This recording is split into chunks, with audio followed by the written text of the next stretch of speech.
آج ملک حویلی کی سب سے لاڈلی بیٹی کی شادی تھی۔ ہر طرف چہل پہل، رنگ و بو سیلاب سا تھا۔ بارات کا شاندار استقبال کرنے کے لیے سب لوگ تیار کھڑے تھے۔ کمرے میں بیٹھی حورین ملک سرخ جوڑے میں پور پور سجی اپنی سہیلیوں کے ساتھ چہک رہی تھی۔ وہ اپنی شادی سے بے حد خوش تھی۔ ایک بہت بڑے گھرانے سے رشتہ آیا تھا اس کے داجان کے بچپن کے دوست کے گھر سے ان کے پوتے کا رشتہ آیا تھا، جو انہی کی طرح خوب شان و شوکت والے تھے۔ لڑکے کے نام پر خوب زمین جائیداد تھی اور خود بھی وہ باہر سے ڈگری لے کر آیا تھا، اپنا بزنس سنبھال رہا تھا۔ حورین ملک نے یہ سب سنتے ہی ہاں کر دی تھی اور آج اس کے انتظار میں تھی کہ کب وہ اسے لینے آتا۔ تمام مرد حضرات مردان خانے میں بیٹھے باتیں کر رہے تھے جب جاوید ملک کا فون بجا تھا۔ وہ نمبر دیکھتے ہی قدرے کونے میں جا کر کال اٹینڈ کر گئے۔ جب واپس آئے تو ان کے چہرے سے چھلکتی پریشانی داجان اور ان کے دونوں بیٹے ریاض ملک اور ماجد ملک سے چھپی نہ رہی۔ کیا ہوا جاوید؟ ریاض ملک نے ان کے کندھے پر ہاتھ رکھتے ہوئے مہمانوں کا خیال کرتے کافی مدھم لہجے میں پوچھا۔ ماجد ملک اور داجان بھی سوالیہ نظروں سے انہی کی طرف دیکھ رہے تھے۔ بھائی جان، آپ اور بابا جان میرے ساتھ چلیں، جاوید ملک کہتے ہوئے داجان کے کمرے کی طرف بڑھ گئے۔ داجان نے ماجد ملک کو یہاں سب سنبھالنے کا کہا اور خود وہ ریاض ملک کے ساتھ ان کے پیچھے گئے تھے۔ بابا جان، وہ لوگ بارات لے کے نہیں آ رہے، ان کے پوتے نے شادی کرنے سے منع کر دیا۔ جاوید ملک کے الفاظ اندر داخل ہوتے ارحم ملک کے کانوں میں پڑے تھے، جس کی گود میں اس کا 1 سالہ بیٹا رامش تھا۔ بابا جان، مجھے کچھ سمجھ نہیں آ رہا، میری بیٹی دلہن بنی بیٹھی ہے اور اس کی بارات نہیں آنے والی؟ جاوید ملک پریشانی سے بولے۔ داجان کا اور ریاض ملک کا غصے سے برا حال تھا۔ انہوں نے بعد میں اپنے دوست سے بات کرنے کا سوچا تھا، لیکن ابھی کے لیے ان کے سامنے بہت بڑی پریشانی تھی۔ کمرے میں داخل ہوتے ارحم ملک کو دیکھتے داجان کو جیسے اپنی پریشانی کا حل مل گیا تھا۔ جاوید، پریشان ہونے کی ضرورت نہیں ہے، حورین کا نکاح ارحم کے ساتھ ہوگا، داجان کے مضبوط لہجے میں کہا تو ارحم ٹھٹک کر اپنی جگہ پر رکا۔ تمہیں کوئی اعتراض ہے جاوید؟ داجان نے جاوید ملک کے چہرے کے تاثرات دیکھتے ہوئے پوچھا۔ نہیں بابا جان، مجھے کیا اعتراض ہو سکتا ہے؟ اگر حورین کی ارحم سے شادی ہوگی تو یہ اس کی خوش قسمتی ہے کہ اس کو اتنا اچھا لڑکا مل رہا ہے اور وہ میری نظروں کے سامنے رہے گی۔ پر کیا ارحم؟ جاوید ملک خوشی سے کہتے آخر میں رک گئے۔ ارحم کی طرف سے پریشان مت ہو، ارحم اپنے داجان کا مان ضرور رکھے گا۔ ریاض، تمہیں کوئی اعتراض ہے؟ داجان نے بغور ارحم کے تنے تاثرات دیکھتے ہوئے آخر میں ریاض ملک سے پوچھا۔ بابا جان، اگر ارحم کی زندگی دوبارہ سنور جائے گی تو مجھے خوشی ہوگی۔ ریاض ملک مسکرا کر بولے، ٹھیک ہے، تم دونوں زنان خانے میں خبر کرو اور مولوی صاحب کو اندر لے جاؤ، یہاں سب میں سنبھال لوں گا۔ ارحم، مجھے باہر لے چلو، داجان نے کہتے ہوئے ارحم کو اپنی طرف بلایا۔ وہ اس کو بات کرنے کا کوئی موقع ہی نہیں دے رہے تھے۔ داجان، مجھے یہ نکاح نہیں کرنا، ارحم ان کے ساتھ چلتا غصے سے بولا۔ وہ کیوں کر یہ نکاح کرتا؟ جب وہ اپنے دل کی سنتا اس تک پہنچا تو تھا سامنے سے انکار ملا تھا، اور آج اس لڑکی کا نصیب اسے ارحم کے ساتھ ہی جوڑ رہا تھا۔ ارحم، ہم سب جانتے ہیں، لیکن مجھے پورا یقین ہے کہ تم اپنی پہلی بیوی کو بھلا چکے ہو۔ میں چاہتا ہوں اب تم اپنی زندگی میں آگے بڑھ جاؤ۔ رامش کو ایک ماں کی ضرورت ہے اور حورین اسے اچھے سے سنبھال سکتی ہے۔ داجان نے مدھم لہجے میں اسے سمجھایا۔ داجان، میں کسی اور سے بھی دوسری شادی کر سکتا ہوں، ارحم نے انہیں جتایا تھا۔ ارحم، تمہارے داجان، تمہارے چاچو، ہم دونوں کی عزت داؤ پر لگی ہے۔ تم چاہتے ہو کہ ہم یوں ہی رہ جائیں؟ داجان نے رک کر اس کی طرف دیکھتے ہوئے کہا۔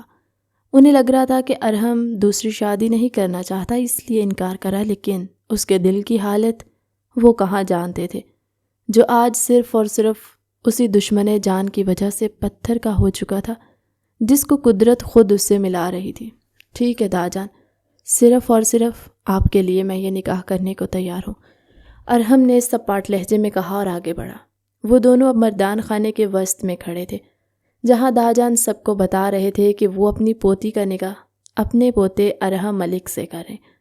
حرین ملک ولد جاوید ملک، آپ کا نکاح ارحم ملک ولد ریاض ملک سے بما حق بہر 50 لاکھ طے پایا ہے، کیا آپ کو قبول ہے؟ نکاح کے الفاظ تھے یا ہتھوڑا جو حرین ملک کو لگا کہ اس کے سر پر برسا ہے۔ اس نے بے بسی سے گردن موڑتی اپنے ساتھ بیٹھے جاوید ملک کو گھونگھٹ کی آڑ سے دیکھا۔ اپنے بابا جان کی لاج رکھ لو میری بچی۔ جاوید ملک نے اسے اپنے حصار میں لیتے اس کے سر پر بوسہ دیتے سرگوشی کی تھی۔ زنان خانے میں بیٹھی عورتوں میں چیمگوئیاں شروع ہو چکی تھی جب مولوی صاحب نے ایک بار پھر نکاح کے کلمات دہرائے۔ اس نے دل پر بھاری پتھر رکھتے حلق میں اٹکے آنسوؤں کے گولے کو حلق میں اتارتے ہوئے اس شخص کو اپنے نکاح میں قبول کیا تھا جس کو وہ کہہ چکی تھی کہ وہ کبھی مر کر بھی اس کے نکاح میں نہیں آنا چاہتی۔ 3 بار مولوی صاحب نے پوچھا اور اس نے 3 بار بمشکل خود کو سنبھالتے قبول ہے کہا تھا۔ جاوید ملک نم آنکھوں سے مسکراتے ہوئے اس کے سر پر بوسہ دیتے اپنی بیوی کو اسے سنبھالنے کا اشارہ کرتے خود مولوی صاحب کے ساتھ مردان خانے کی طرف چل دیے۔ شاکرہ ملک نے اسے اپنے ساتھ لگایا تھا۔ فہمیدہ ملک کی خوشی بھی دیدنی تھی، ان کے بیٹے کا گھر دوبارہ بس گیا تھا، اور انہیں کیا چاہیے تھا؟ صفیہ ملک اپنی لاڈلی پوتی کے دور نہ جانے کے خیال سے بے حد خوش تھی۔ ابھی فہمیدہ ملک اسے ارحم کے کمرے میں چھوڑ کر گئی۔ اس نے بیڈ پر بیٹھے ہی گھونگھٹ اٹھا کر نم آنکھوں سے اس کے کمرے کو دیکھا تھا۔ آپ کا کمرہ جہنم ہے میرے لیے، دوبارہ کبھی یہاں قدم نہیں رکھوں گی۔ دور کہیں اس کے کانوں میں اپنی ہی آواز پڑی تھی، گویا اس کے منہ پر تھپڑ مارا ہو کسی نے۔ وہ ایک ہی جست میں بیڈ سے اترتی ڈریسنگ ٹیبل کے سامنے کھڑی ہوتی، دوپٹہ زمین بوس کرتی کانپتے ہاتھوں سے نوچ نوچ کر اپنا زیور اتارنے لگی۔ وہ سنجیدہ سا اپنے کمرے میں داخل ہوا تھا۔ فہمیدہ ملک نے زبردستی اس سے رامش کو لے لیا کہ وہ آج اپنے دادا دادی کے پاس سوئے گا۔ اندر داخل ہوتے ہی وہ ٹھٹھکا رک گیا۔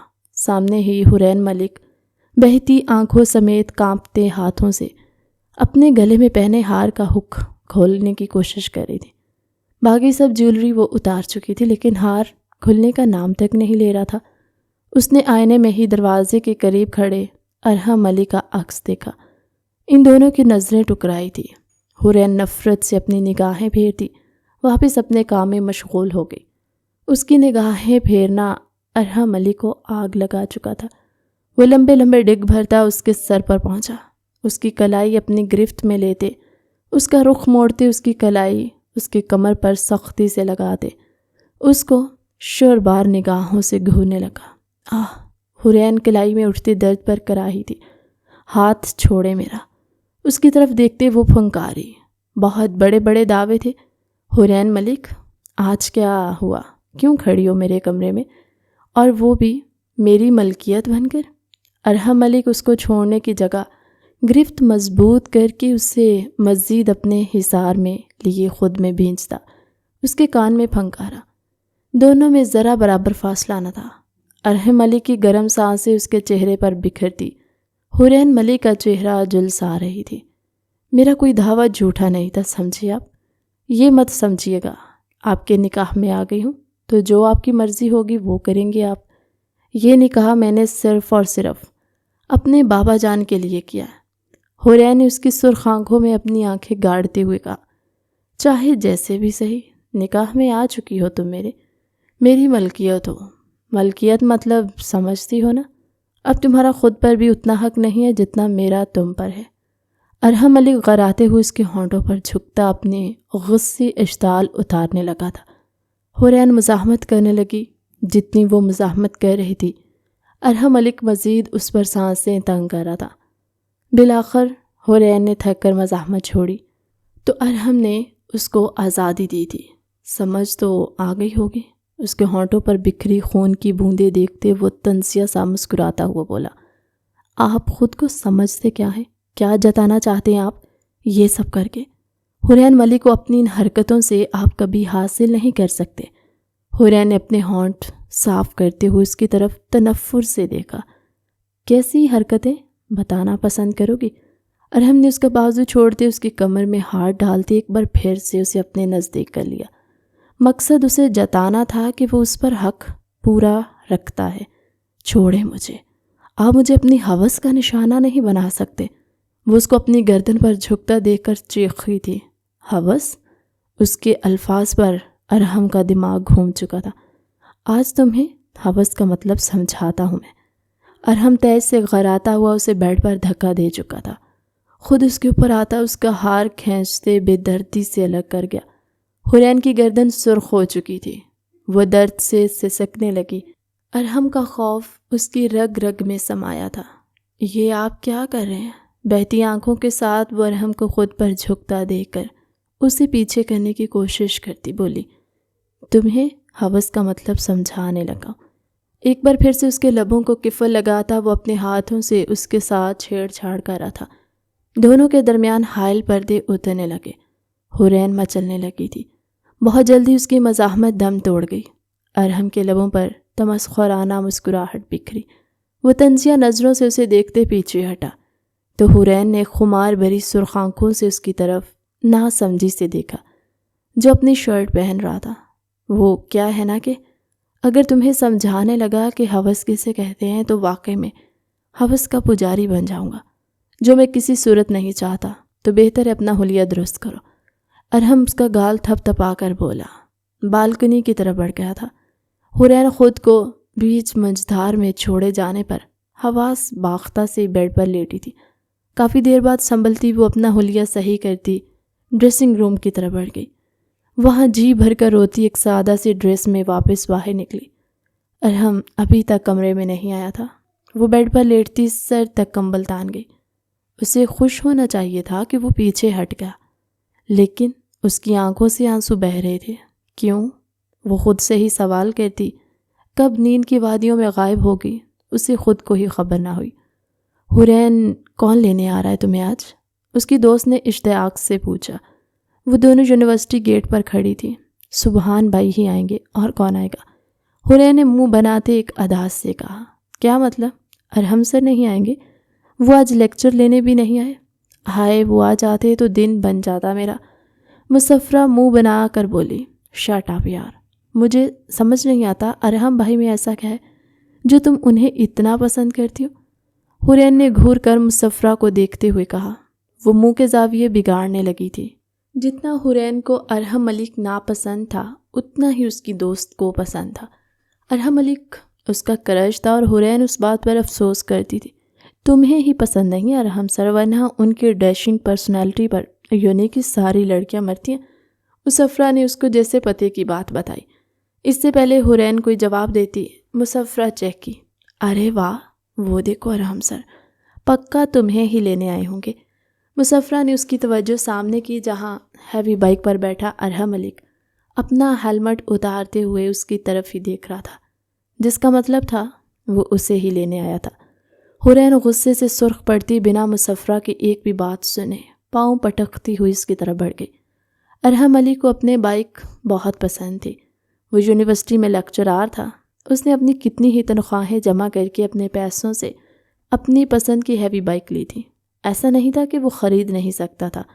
وہ ایک بار بولتا اس طرح کی کتنی ہی بائکس اس کے سامنے کھڑی ہوتی، لیکن اس کا دل کرتا تھا اپنی خود کی محنت کی کمائی سے اپنی پسندیدہ چیز لینے کا، اور جو اس نے سوچا تھا وہ اس نے پورا کیا تھا۔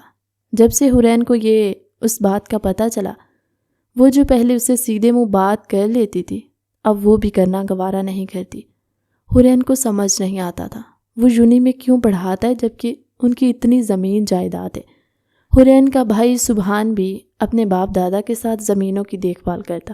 اس نے 1 ماہ پہلے ہی لینڈ کراؤزر لی تھی، لیکن ارحم علی کی اپنی منطق تھی۔ اس کو زمینوں کا کام پسند نہیں تھا اور اس نے پڑھائی مکمل کرتے یونیورسٹی میں پڑھانا شروع کر دیا۔ حورین اسی یونیورسٹی میں پڑھتی تھی جس وجہ سے مسفرہ جانتی تھی ارحم اس کا کزن ہے، اس لیے ہی مسفرہ اس سے ارحم کے بارے میں بات کر لیتی کہ شاید اس کا نمبر لگ جائے، پر افسوس ارحم اس پر ایک نگاہ تک نہ ڈالتا۔ اب بھی ارحم کی نگاہیں حورین پر ہی تھی۔ وہ بائک پر ایک سائڈ پر بیٹھی تو اس کے دوپٹے کا ایک پلو پیچھے کی طرف ہوا میں جھولنے لگا۔ دوپٹہ ٹھیک سے اوڑھو حور، محبت سے چور لہجے میں کہتا ارحم ملک اپنا ہیلمٹ پہننے لگا۔ پتہ ہے مجھے، وہ پھاڑ کھانے والے انداز میں بولتی دوپٹہ سیٹ کر گئی۔ ارحم نے بائک سٹارٹ کرتے آگے بڑھائی۔ حور بائک کی تیز سپیڈ پر چیختی ہوئی اس کے ساتھ لگی۔ ارحم نے بے ساختہ اپنی امڑ آنے والی مسکراہٹ ضبط کرتے بائک کی سپیڈ مزید تیز کر دی۔ حور، آئس کریم کھاؤ گے؟ آئس کریم والے کے قریب بائک بالکل سلو کرتے ہوئے بولا۔ حور کا دل تو کر رہا تھا پر وہ اس کے مطابق اس شخص کے پیسوں سے آئس کریم کیوں کھاتی؟ بالکل نہیں۔ اس نے نفی میں سر ہلاتے اس کے کندھوں سے اپنے ہاتھ ہٹائے۔ کھا لو حور، اب اتنا تو میں تمہارے لیے کر ہی سکتا ہوں۔ ارحم نے بائک روک لی۔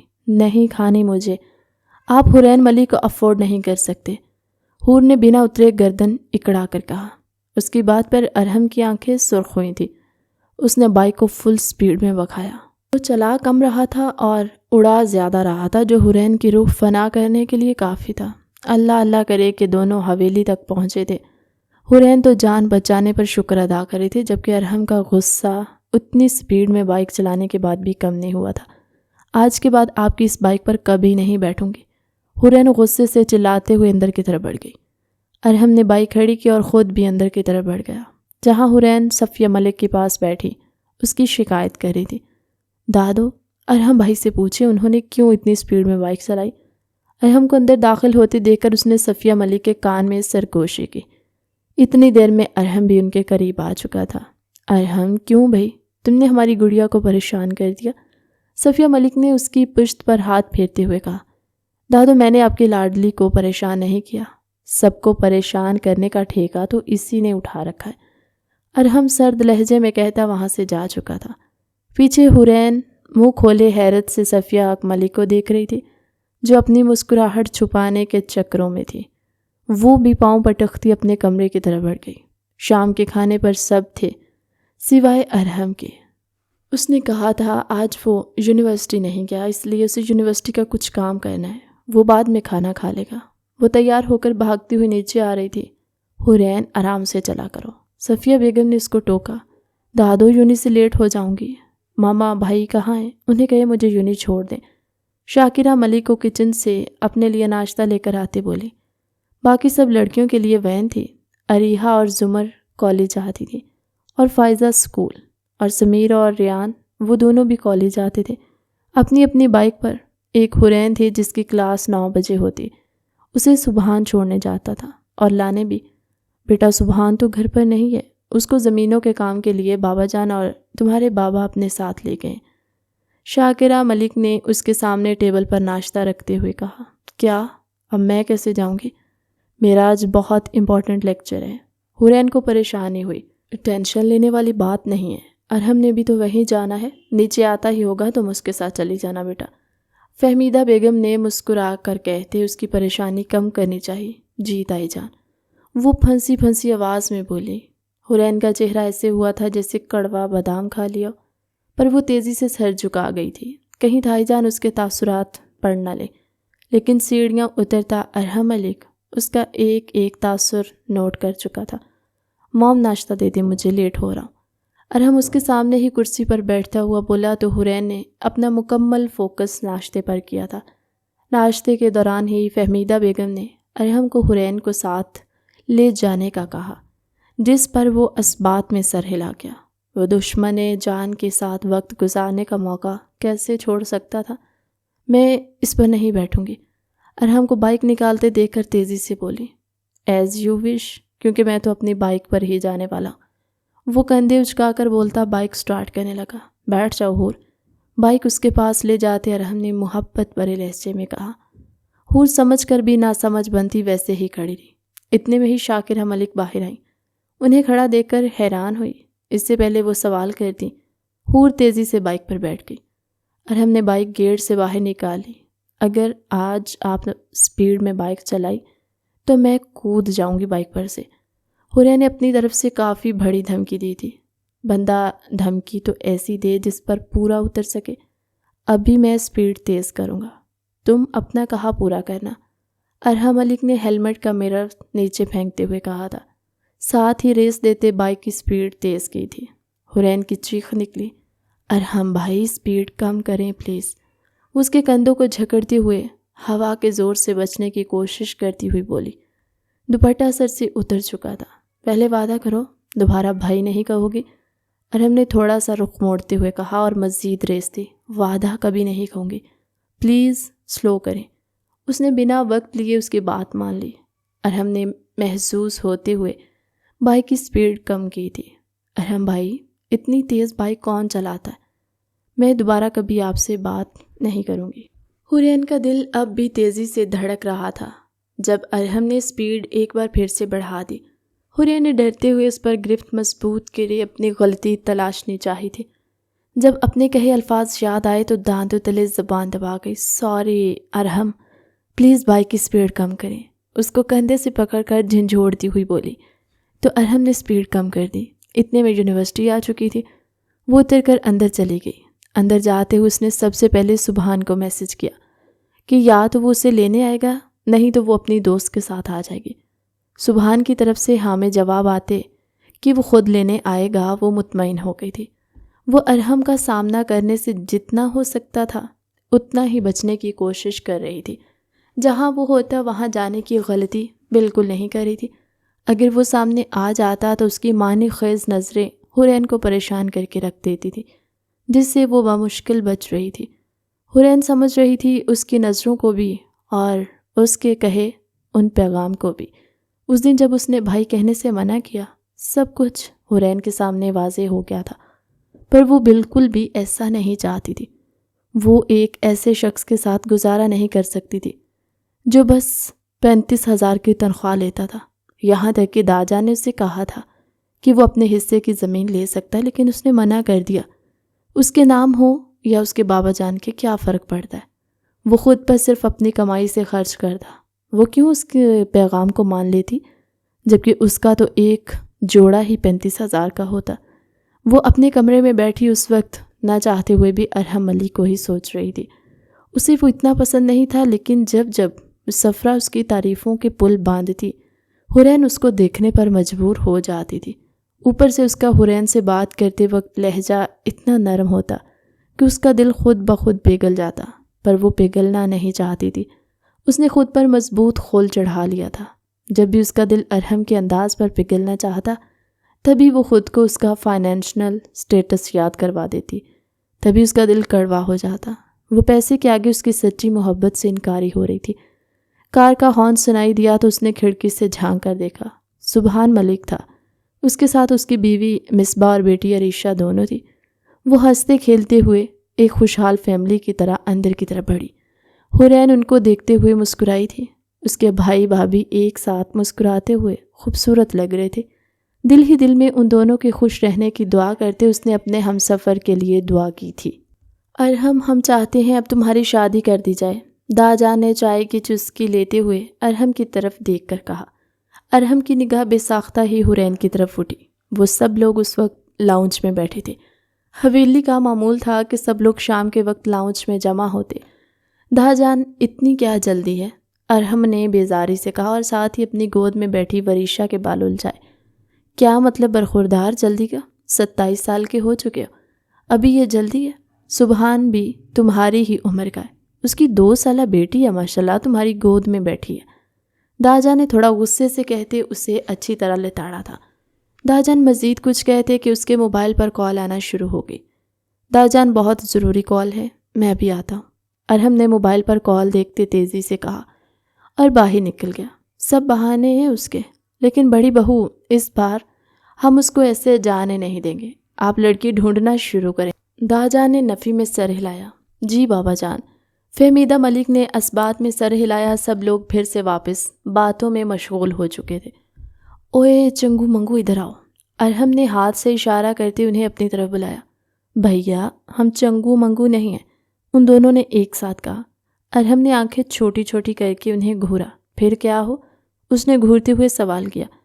میں سمیر ماجد ملک اور یہ میرا ٹوین ریان ماجد ملک۔ سمیر نے منہ بنا کر جواب دیا۔ اچھا ٹھیک ہے، جو بھی ہو، بتاؤ میرا ایک کام کرو گے؟ ارحم ہاتھ جلا کر بے نیازی سے بولا۔ پہلے بتائیں ہمیں کیا ملے گا؟ ریان نے آئی برو جھکاتے ہوئے کہا۔ کیا چاہیے تجھے؟ ارحم نے غصے سے گھورا۔ آف کورس آپ کی بائک جیسی ایگزیکٹ سیم بائک۔ ریان نے کندھے اچکا کر اس کی طرف ہی بے نیازی سے کہا۔ اس کی الگ اور میری الگ؟ ارحم برو پھر ہی کام پورا ہوگا. سمیر نے بھی بہتی گنگا میں ہاتھ دھو لیے تھے. ٹھیک ہے مل جائیں گی، پر مجھے خبر ہوئی کہ کچھ الٹا سیدھا کیا ہے تو اسی دن بائکس کی چابیاں واپس لے لوں گا. ارحم نے ان کو گھور کر دیکھتے ہوئے کہا تو دونوں ہی اس کے گلے میں جھول گئے. چلو اب جو کام بتاؤں گا اس کو کرو. ارحم نے انہیں پیچھے ہٹاتے ہوئے کہا. حرین آپ ہی کو امپریس کرنا چاہتے ہیں نا آپ. کمرے کا دروازہ بند ریان بولا تو ارحم گڑبڑایا. بڑوں کی باتوں میں چھوٹے بالکل نہیں بولتے. اس نے گڑبڑاتے ہوئے جواب دیا. ہاں بٹ چھوٹے اپنے بھائیوں کے معاملے میں بول سکتے ہیں. وہ دونوں ایک ساتھ بولے جب پتہ ہے پھر تنگ کرنا ضروری ہے. اور سن لو یہ بات راز رہنی چاہیے ورنہ تم دونوں یہاں دکھو گے نہیں. ارحم نے انگلی اٹھاتے انہیں تنبیہ کی تھی. اوکے. دونوں نے سیز فائر کے انداز میں ہاتھ اٹھائے. پھر ارحم کا بتایا گیا کام کرنے لگے. وہ اپنے بیڈ پر لیٹی خواب خرگوش کے مزے لے رہی تھی جب اس کی نیند میں اس کے موبائل پر بجتی رنگ نے خلل ڈالا. اس کا منہ بنا، وہ بنا کال اٹھائے سوئی رہی. لیکن اگر وہ ڈھیٹ تھی تو سامنے سے کال کرنے والا اس سے بھی بڑا ڈھیٹ تھا. کال پر کال آ رہی تھی. اس نے تھک ہار کر آخر آنکھیں بند کے ساتھ ہی کال پک کی. کس کو تکلیف ہو رہی ہے آدھی رات کو؟ بندہ وقت تو دیکھ لے. کال اٹھاتے ہی وہ شروع ہو چکی تھی. ہور. اس کی بڑبڑاہٹ رکتے نہ دے کر ارحم نے گھمبیر آواز میں اس کا نام لیا. کچھ پل کے لیے حرین خاموش ہو گئی. ارحم. حرین نے حیرت سے موبائل کان سے ہٹاتے نمبر دیکھا جہاں کنجوس کے نام سے سیف نمبر سکرین پر نظر آ رہا تھا. ارحم آپ نے کال کیوں کی اتنی رات کو؟ حرین نے سخت لہجے میں کہا. اس کا دل کہہ رہا تھا کہ اس ٹھنڈ میں ارحم کو ٹھنڈے پانی میں غوطے دے تاکہ اس کا دماغ سیٹ ہو اور دوبارہ آدھی رات کو کال کرنے کی ہمت نہ کرے. حرین ایک ایمرجنسی، پلیز جلدی سے میرے روم میں آؤ. ارحم نے اس کا پورا نام لیتے سنجیدگی سے کہا اور کال کاٹ گیا. جانتا تھا وہ ضرور آئے گی. حرین نے اس کے منہ سے اپنا پورا نام سنا تو پریشان ہو گئی. ارحم نے کبھی اس سے حرین نہیں کہا تھا. کیا پتہ وہ سچ کہہ رہا ہو، واقعی ہی کوئی ایمرجنسی ہو. دل نے بے ساختہ اس کے حق میں گواہی دی. وہ نہیں جانا چاہتی تھی. اس نے نہیں جانا. وہ کمبل واپس اوپر لیتی لیٹ گئی. پر دل کی دھڑکن بڑھ رہی تھی. اگر واقعی کوئی ایمرجنسی ہوئی اور بعد میں وہ اپنے نہ جانے پر پچھتائے پھر؟ بے ساختہ یہ خیال آیا کہ وہ واپس اٹھ بیٹھی. پر مجھے کیوں کال کریں؟ اریحا، فائزہ، ان کی دونوں بہنیں بھی تو، انہیں بھی بلا سکتے ہیں. حرین نے پھر سے دماغ لڑایا. پھر واپس لیٹ گئی. لیکن وہ تو بھی چھوٹی ہیں. پھر سے نئی سوچ آئی. وہ تنگ آ کر بیڈ سے اتر گئی. باہر سے ہی دیکھ کر واپس آ جاؤں گی وہ بڑبڑائی. پھر پیروں میں چپل اڑستی وہ باہر کی طرف بڑھی. اس کے کمرے کے سامنے رکتے اس نے ہلکا سا دروازہ ناک کیا. دروازہ کھلا ہوا ہی تھا لیکن کمرے میں اندھیرا تھا. حرین کو پریشانی ہوئی. اس کے قدم بے ساختہ ہی اندر کی طرف بڑھے. دروازہ کھلا چھوڑتی وہ اندھیرے میں ہی قدم اٹھاتی کمرے کے وسط تک آئی. ارحم. اس نے ڈرتے ڈرتے ارحم کو پکارا. اسی وقت کمرے کی لائٹس آن ہوئی تھی. پورا کمرہ سرخ گلابوں سے بھرا پڑا تھا. جہاں وہ کھڑی تھی اس سے کچھ ہی دوری پر ایک ٹیبل تھا جس کے اوپر رکھے چاکلیٹ کیک پر ہیپی برتھ ڈے ہور لکھا ہوا تھا. وہ حیران سی ارد گرد دیکھ رہی تھی جب اسے ارحم کی آواز سنائی دی.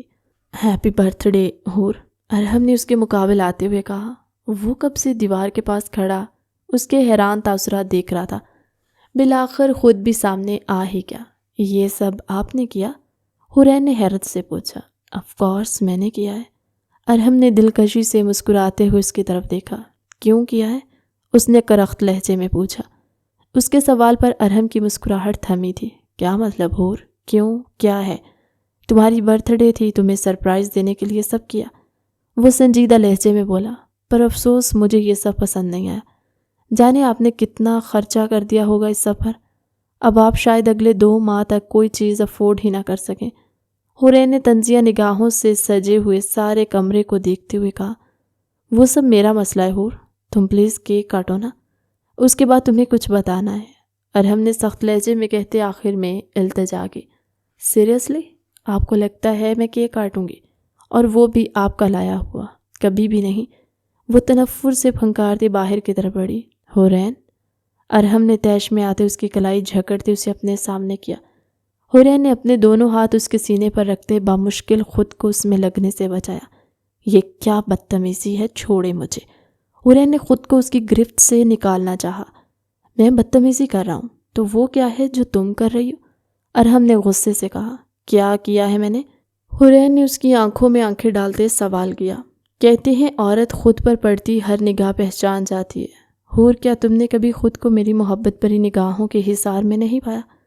ارحم نے اس پر گرفت ڈھیلی کرتے نرم لہجے میں سوال کیا تھا۔ نہیں، میں نے کبھی آپ کی خود پر کوئی بھی نگاہ محسوس نہیں کی۔ میرے راستے سے ہٹے، مجھے جانا ہے۔ حورین نے اسے نظریں چراتے ہوئے سخت لہجے میں کہا۔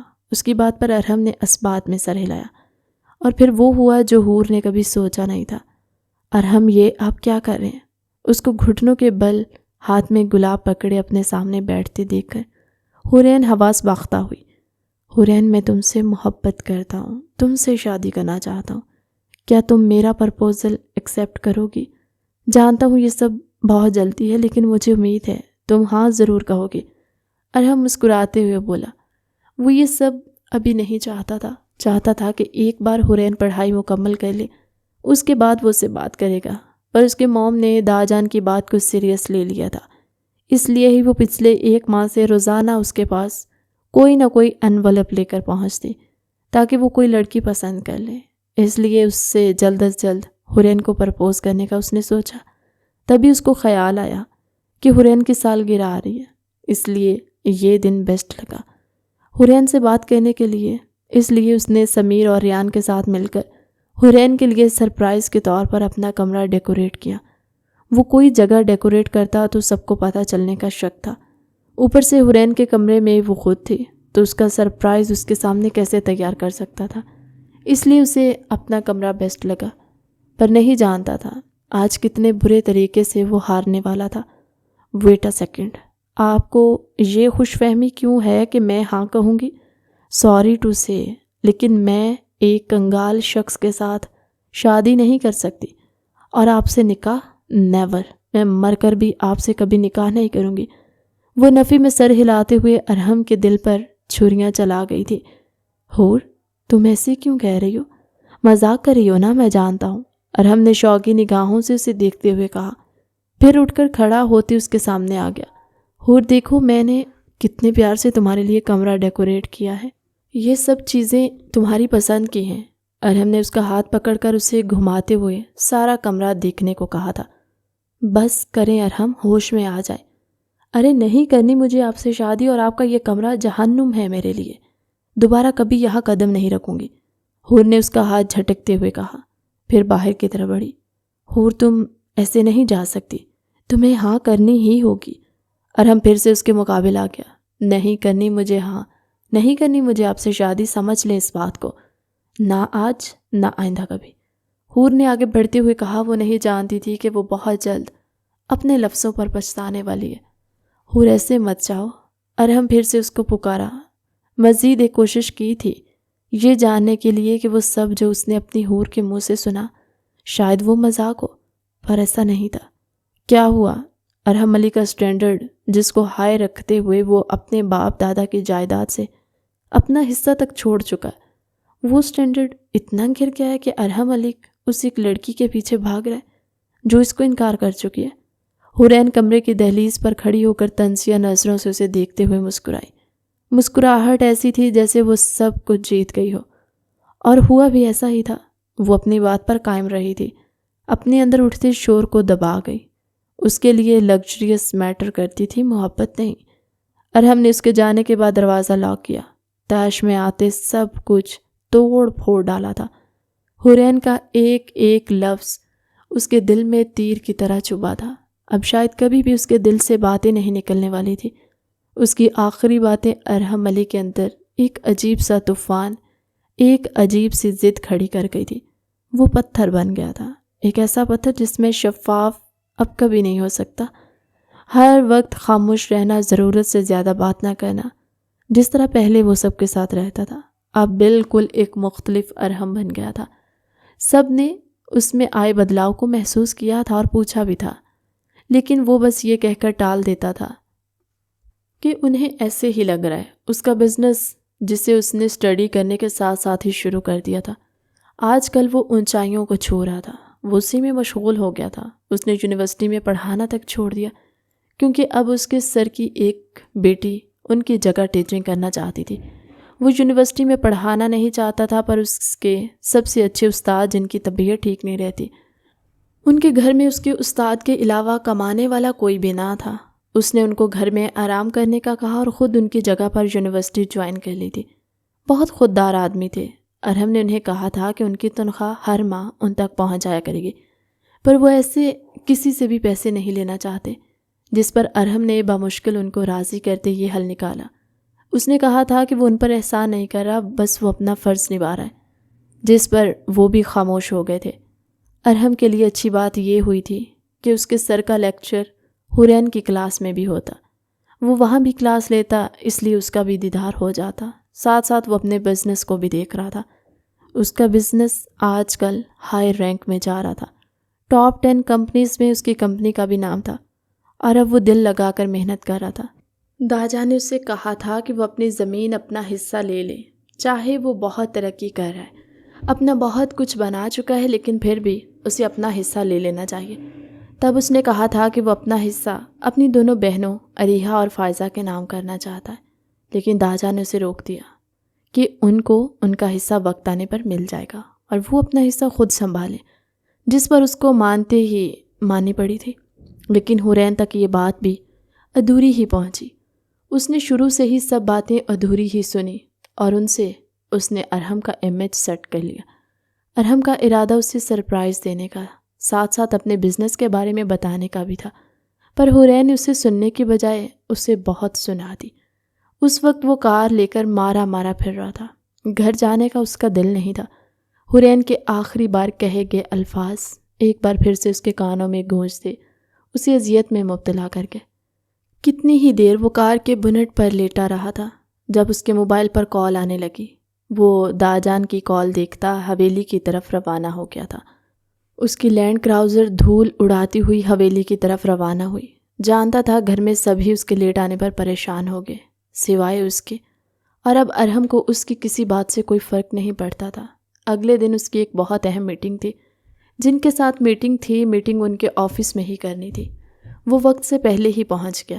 اس کو آفس کے میٹنگ روم میں بیٹھا دیا گیا۔ وہ پیپر ویٹ گھماتے انتظار کر رہا تھا۔ اس کے ساتھ ہی اس کا سیکرٹری بیٹھا کب سے اس کی مضطرب حالت دیکھ رہا تھا، پر کچھ بھی پوچھ کر وہ اپنی شامت بالکل لانا نہیں چاہتا تھا، اس لیے خاموش ہی رہا۔ وہ بالکل وقت پر میٹنگ اٹینڈ کرنے کے لیے پہنچی تھی اور سامنے بیٹھی ہستی کو دیکھتے حیران ہوئی۔ ارحم، اس نے شوق سے پکارا۔ ارحم نے بھی اس کی پکار پر سر اٹھا کر دیکھا تھا۔ تانیہ، اس کے لب پھڑپھڑائے تھے۔ دونوں میں سلام دعا ہوئی اور میٹنگ شروع ہو گئی۔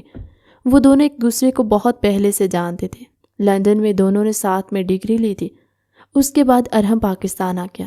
میٹنگ ختم ہوئی تو تانیہ خوشگوار لہجے میں اس سے حال احوال لینے لگی، پھر اپنا بھی بتایا۔ ان کی ڈیل فائنل ہو گئی۔ دونوں میں ملاقاتیں بڑھنے لگی۔ کتنی ہی دیر وہ ایک دوسرے سے باتیں کرتے رہتے۔ وہ زیادہ تر حویلی واپس نہیں جاتا۔ اس نے یہیں اپنے ذاتی فلیٹ میں رہنا شروع کر دیا تھا۔ کبھی کبھی ہی جاتا تھا جب داجان فون کر کے زبردستی بلا لیتے۔ ارحم پر فہمیدہ ملک کا زور بڑھ رہا تھا۔ وہ ہر حال میں اس کی شادی کرنا چاہتی تھی، پر ارحم نے ہاں نہیں کی تھی۔ آج وہ حویلی آیا ہوا تھا۔ اس بار فہمیدہ ملک چاہتی تھی اسے منا کر ہی دم لے۔ انہوں نے اسے منا بھی لیا۔ فہمیدہ ملک نے اس کی پسند پوچھی تو اس نے بلا جھجک تانیہ کا نام لیا تھا۔ باری باری سب کو یہ بات پتہ چلی کہ تانیہ اس کی دوست ہے اور وہ دونوں ایک دوسرے کو یونیورسٹی ٹائم سے پسند کرتے ہیں۔ حورین تک یہ بات پہنچی تو اس نے زیادہ نوٹس ہی نہیں لیا۔ اس کی بلا سے چاہے جو مرضی کرے۔ سمیر اور ریان اپنی جگہ حیران تھے۔ ارحم اور تانیہ کی شادی کے دن رکھے جا چکے تھے۔ سب لوگ ہی بہت خوش تھے۔ حورین بھی چاہے اسے ارحم کا پرپوزل اچھا نہیں لگا تھا، پر وہ خوش تھی۔ آخرکار شادی انجوائے کرنے کا موقع ملا تھا، کیسے چھوڑ دیتی؟ ان دونوں کی شادی کا اختتام ہوا تو سب لوگ ہی اپنی روٹین پر آ گئے۔ ارحم تانیہ کو گھمانے پیرس لے گیا تھا اور حور کو لگا تھا کہ ارحم نے اس کے داجان سے پیسے لیے ہوں گے، جبکہ ایسا کچھ نہیں تھا۔ سب کچھ ٹھیک چل رہا تھا۔ وہ لوگ گھوم پھر کر واپس آ چکے تھے۔ تانیہ ارحم کے سامنے سب گھر والوں کے ساتھ اچھی بن جاتی تھی، لیکن اس کے جانے کے بعد انہیں سیدھے میں بلاتی تک نہ تھی۔ لیکن کبھی کسی نے ارحم کو یہ بات نہیں بتائی۔ اس ڈریسنگ میں بھی سب کو ناپسند تھی، پر کوئی بھی کچھ نہیں بولتا۔ اس بیچ ہی ارحم کو خوشخبری ملی کہ وہ باپ بننے والا ہے۔ وہ شاید ہی کبھی اتنا خوش ہوا ہو جتنا وہ اس دن ہوا تھا، لیکن اس سے اگلا دن پھر اس کے لیے قیامت تھا۔ تانیہ کو ماڈلنگ کی آفر ہوئی۔ وہ بزنس اس کے ڈیڈ کا تھا، اس لیے وہ بزنس چھوڑ کر ماڈلنگ کی طرف آ گئی تھی۔ اس نے ارحم سے کہا تھا کہ وہ یہ بچہ نہیں چاہتی، وہ ابارٹ کر دی گئی، جس پر ارحم کا تیش سے برا حال ہوا۔ ارحم نے اسے کہا تھا اگر وہ یہاں سے جانا چاہتی ہے تو اس کا بچہ صحیح سلامت اسے دے کر جا سکتی ہے، جس پر تانیہ نے حامی بھری۔ 9 ماہ تک اس نے اپنا آپ خیال رکھا اور رامش کو ارحم کی گود میں ڈالا۔ اس کے بعد اس نے ارحم سے طلاق کا مطالبہ کیا تھا، جس کو ارحم نے مان لیا۔ اس کے لیے اس کا بیٹا اس کا وارث کافی تھا اور دونوں نے خاموشی سے الگ الگ راہ اختیار کر لی۔ ارحم جو پہلے ہی سنجیدہ تھا مزید سنجیدہ ہو گیا۔ اس 1 سال کے عرصے نے اس سے بہت کچھ چھینا تھا تو پھول سا رامش اس کی جھولی میں بھی ڈالا تھا، جو اس کی زندگی بن گیا تھا۔ اس کی زندگی کے اب 2 ہی کام تھے، بزنس اور رامش کو سنبھالنا، جن دونوں کو وہ بخوبی انجام دے رہا تھا۔ اس 1 سال کے عرصے نے باقی سب کی زندگیوں پر بھی گہرا اثر ڈالا تھا۔ حرین کی پڑھائی مکمل ہو گئی تو عریحہ اور زمر جاوید دونوں کی یونیورسٹی شروع ہوئی۔ فائزہ اسکول سے کالج میں پہنچ گئی تھی۔ ریان اور سمیر ہائر اسٹڈی کے لیے باہر جا چکے تھے۔ سبحان بھی اس بار ایک بیٹے کا باپ بن چکا تھا۔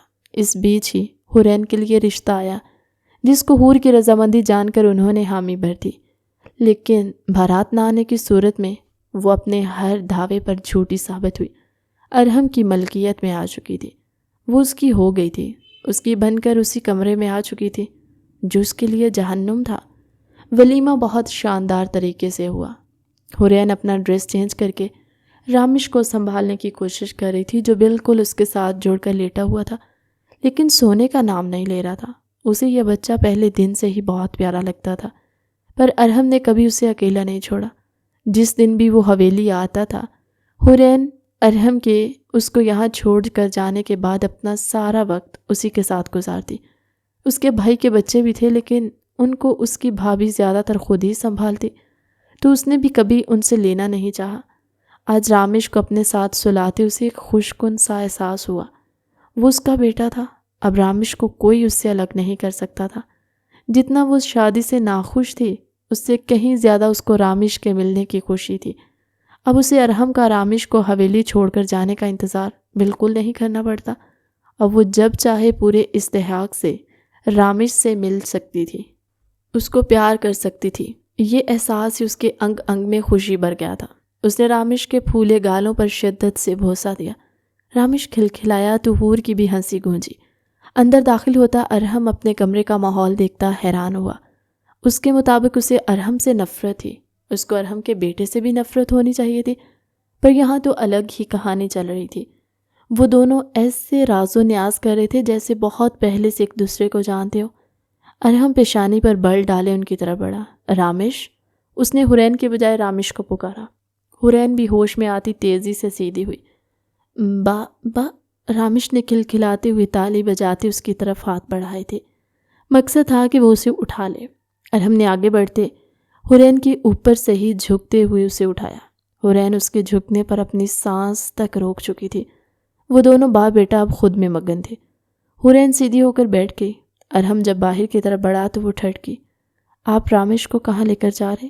حرین ایک ہی جھٹکے میں بیڈ سے اترتی اس کے مقابل آئی۔ فکر مت کرو، اپنے بیٹے کا بوجھ تم پر نہیں ڈالوں گا، میں خود سنبھال سکتا ہوں، تم سو جاؤ۔ ارحم سنجیدہ لہجے میں کہتا سائڈ سے نکلا۔ آپ رامش کو کہیں نہیں لے کر جا سکتے، وہ میرا بیٹا ہے، میں اس کی ماما ہوں۔ حرین تیزی سے اس کے سامنے آتے رامش کو ارحم کی گود سے اپنی گود میں لے چکی تھی۔ ارحم ہک ڈک سا اپنے خالی ہاتھ دیکھ رہا تھا۔ اس نے پلٹ کر دیکھا تو رامش کو بیڈ پر لٹائے سلانے کی کوشش کرتی وہ اس کو ہلکا ہلکا تھپک رہی تھی۔ تھوڑی ہی دیر میں وہ سو گیا تو حور اس پر اپنا ہاتھ رکھتے اسے اپنے حصار میں لیے خود بھی سو گئی۔ ارحم کافی فاصلے پر کھڑا ان دونوں کو پرسکون نیند سوتے ہوئے دیکھ رہا تھا۔ اسے ابھی تک اس لڑکی کی سمجھ نہیں آئی تھی۔ وہ آگے بڑھتے فریش ہوتا خود بھی بیڈ پر لیٹ گیا۔ اگلے دن وہ بنا اسے بلائے بنا کوئی بھی بات کیے آفس جا چکا تھا، اور حرین کے لیے تو جیسے لاٹری لگی، کیونکہ وہ رامش کو گھر چھوڑ گیا تھا۔ ان دونوں کا سارا دن ایک ساتھ گزرا۔ حرین نے آہستہ آہستہ رامش کے ساتھ ساتھ ارحم کو بھی اپنا عادی بنا لیا۔ وہ اس کے کام بھی اپنے ہاتھوں سے کرنے لگی۔ ارحم کو سمجھ نہیں آ رہا تھا یہ ہو کیا رہا ہے، حرین ایسا کیوں کر رہی ہے۔ آج بھی وہ آفس سے آیا تو رامش اور حرین نیچے قالین پر بیٹھے رامش کے کھلونوں کے ساتھ کھیلے تھے۔ اس کو دیکھتے ہی حرین نے زمر کو رامش کو دیکھنے کا کہا اور خود پانی لینے چلی گئی تھی۔ ارحم نے پانی کا گلاس تھامتے پانی پی اور گلاس ٹرے میں رکھ دیا۔ اس کے بعد وہ اوپر اپنے کمرے کی جانب بڑھ گیا۔ وہ ٹراؤزر پہنے گلے میں تولیہ لٹکائے باہر آیا۔ حرین سامنے ہی اس کے پہننے کے لیے شرٹ نکال رہی تھی۔ ارحم کو غصہ آیا، وہ اس کے سر پر پہنچ گیا۔ کیوں کر رہی ہو یہ سب؟ ارحم نے اس کو اپنی طرف کھینچتے ہوئے کہا۔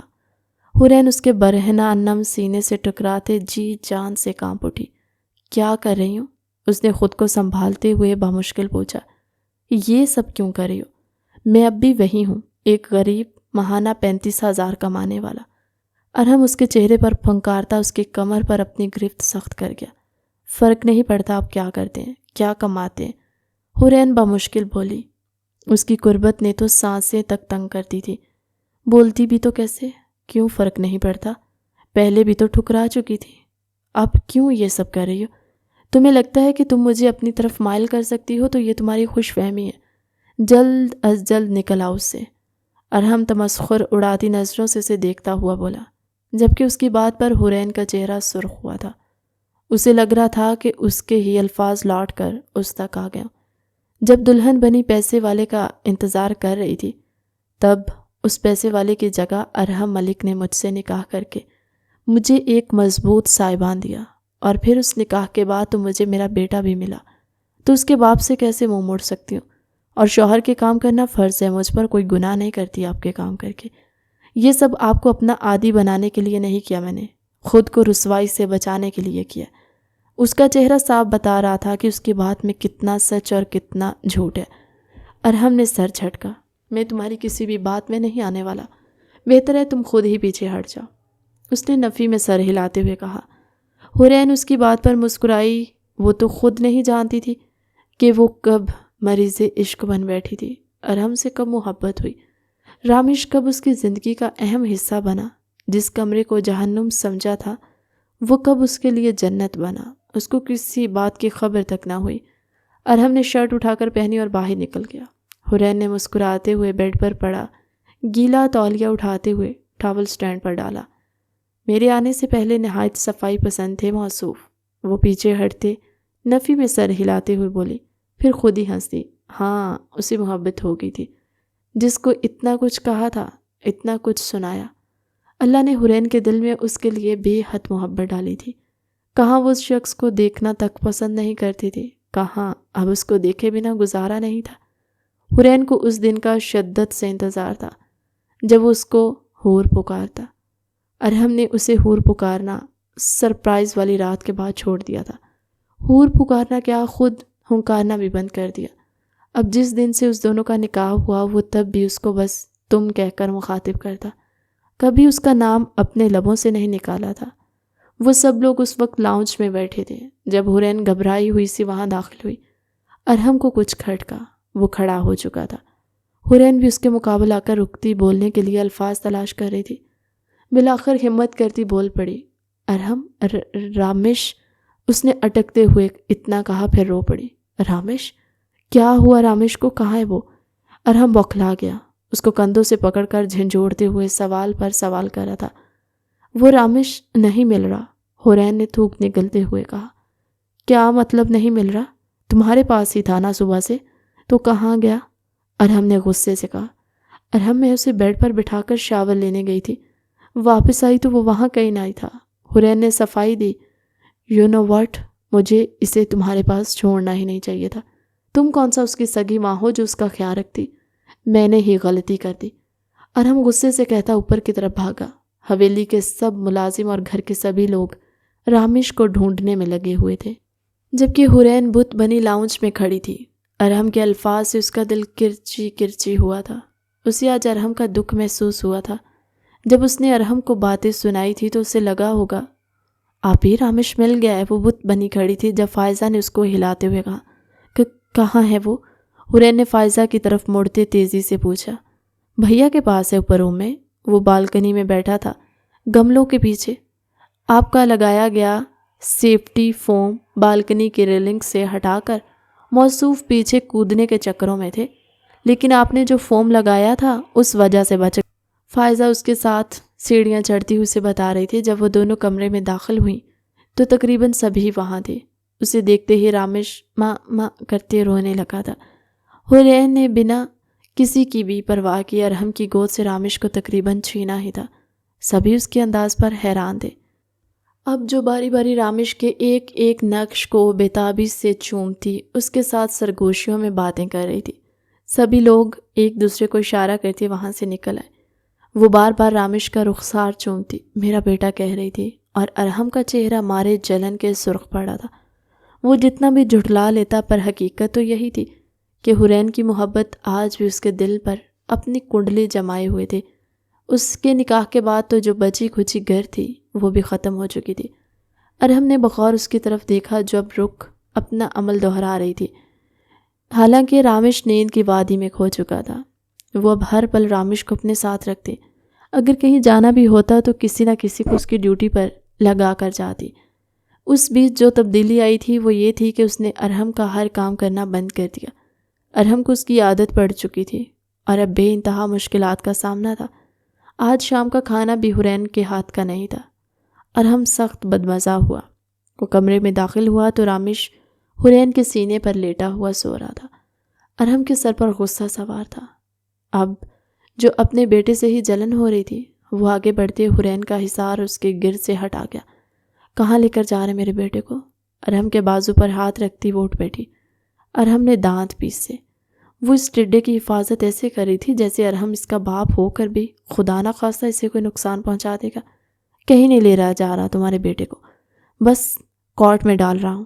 ارحم تمہارے بیٹے پر خاصا زور دیتا آگے بڑھ گیا۔ وہ اس کو کورٹ میں لٹا کر واپس پلٹا تو حورین اونچی ہو کر کورٹ کے اندر جھانکنے کی کوشش کی۔ ارحم بیڈ پر لیٹتا اس کی کلائی کھینچ کر اسے اپنے حصار میں لے گیا۔ کبھی بیٹے کے باپ پر بھی دھیان دے لیا کرو، دانت پیس کر بولتے اس نے حور کو غصے سے دیکھا۔ ان کو پسند نہیں میرا ان کے کام کرنا، حورین نے عام سے لہجے میں کہا۔ تو رامش کے کام کیوں کرتی ہو پھر؟ وہ بھی تو میرا بیٹا ہے۔ اس کو بیڈ پر پٹخ تھا، وہ اس کے اوپر آ چکا تھا۔ اب سے نہیں کروں گی، ہر بار یہی کہتے ہیں وہ آپ کا بیٹا ہے، میں سگی ماں نہیں ہوں۔ حورین روتے ہوئے بولی۔ اس کی ضبط کی انتہا ہو چکی تھی۔ ارحم مسکرایا، جیسے اسے حورین کے ناراض ہونے کی وجہ سمجھ آ گئی تھی۔ رامش صرف حور کا بیٹا ہے۔ ارحم نے اس کے آنسو اپنے لبوں سے چنتے ہوئے کہا، سچ؟ حورین نے شوق کی حالت میں اسے دیکھا۔ وہ یک ٹک ایک ساتھ دو جھٹکے دے گیا تھا۔ بالکل سچ، ارحم مسکرا کر بولا۔ وہ مزید اس کو سزا نہیں دینا چاہتا تھا، تھک گیا تھا، اپنا سکون تلاش کرنے اسی کے پاس پہنچا۔ حورین نے اوپر اٹھتے اس بار خود سے اس کی سانسوں پر پہرا بٹھاتے گویا اسے اس بات کا انعام دیا تھا۔ ارحم متبسم ہوا۔ اس کے ایکٹ پر دونوں ہی ایک دوسرے میں گم ہو چکے تھے۔ ان دونوں کی زندگی میں اتنے دکھوں کے بعد بہاریں اتر آئی تھی۔ خوشی مزید بڑھ گئی تھی جب حورین کو پتہ چلا کہ وہ ماں بننے والی ہے۔ کہانی کیسی لگی کمنٹ سیکشن میں اپنی قیمتی رائے کا اظہار ضرور کیجیے گا۔ ملتے ایک نئی مزیدار سی کہانی کے ساتھ اگلی ویڈیو میں، تب تک کے لیے اللہ حافظ۔